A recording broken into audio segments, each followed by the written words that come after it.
энэ Баянгол зочд буудлын гадуур зургийн сургуульд сурж байхдаа юм уу сурсныхаа дараа энэ жуулчдад ингээд зураг үзүүлээд $1 гэдэг ингээд зараа явдаг байсан гэж. Нэг зургийг $1 өгч тухайн үедээ бол бас л мөнгө шүү. Тийм валютын нөөц бол томроолгаад байхгүй юм. Тэгээд тэр чинь хэдийн англи хэл сурч байна. Сайн байна уу гэж сураал тэгэл хаанаас ирсэн бэ гэл тэ. Тэгээд үн $1 $2 гэсэн үгнүүдийг чийстэл ингээл явж лээсэн. Одоо энэ Баянголд ажиллаж байгаа хүмүүс ерөөдөө бас тэр тухайн хүмүүс нь байж л байна. Тэгээд хожимо та зураг зараад ингээ явж исэн энэ газрынхаа эзэн гэдэг юм уу ер нь энэ газар дээр үйл ажиллагаагаа төлөрч явуулна гэж бодож байв. Гэхдээ юу ч юм бодох тийм том төлөвлөгөө байхгүй шүү дээ. Ерөнхийдөө бол ягц чинь зүгээр Баянголоос амьдрал 10 хэддээс эхлээ салдаагүй л байдаг. Дараа нь нөө тамирчин бол энд байрлал хооллол олон жил явсан дөө. 90 орчим хүртэл байрлсан баг. Танай гэр бүлийн хүндрэлтэй тэгээд энд байдаг. Хоолыг нээж өгдөг. Гар дээрээс нь гал. Та хэр шүтлэгтэй хүн бэ? Ер нь бол шүтлэг байх хэрэгтэй л дээ. Ер нь их тийм холбоотой л яваад ирсэн шүү.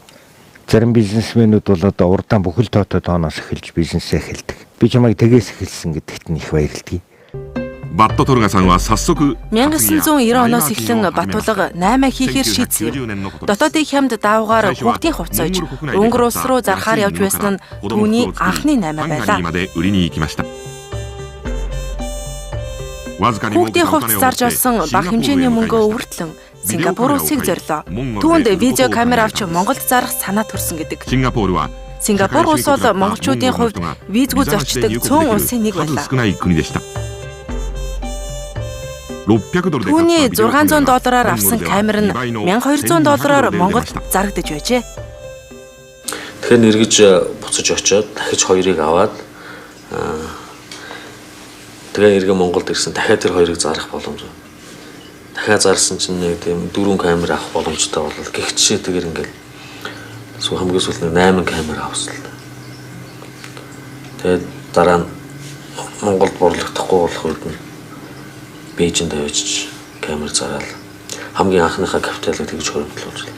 Энэ буруу явчих болоо, зөв явчих болоо гэдэгт бас бодож байхгүй бол одоо сүүлийн үед төр хит их баяжчих тийм ээ. Мөнгөний дон энэ төр бол үндсэндээ бол энэ шүтлэг энтрээс хол зөвхөн тэр мөнгө шүтж явснаас л болт юм бол гэж бодож байна.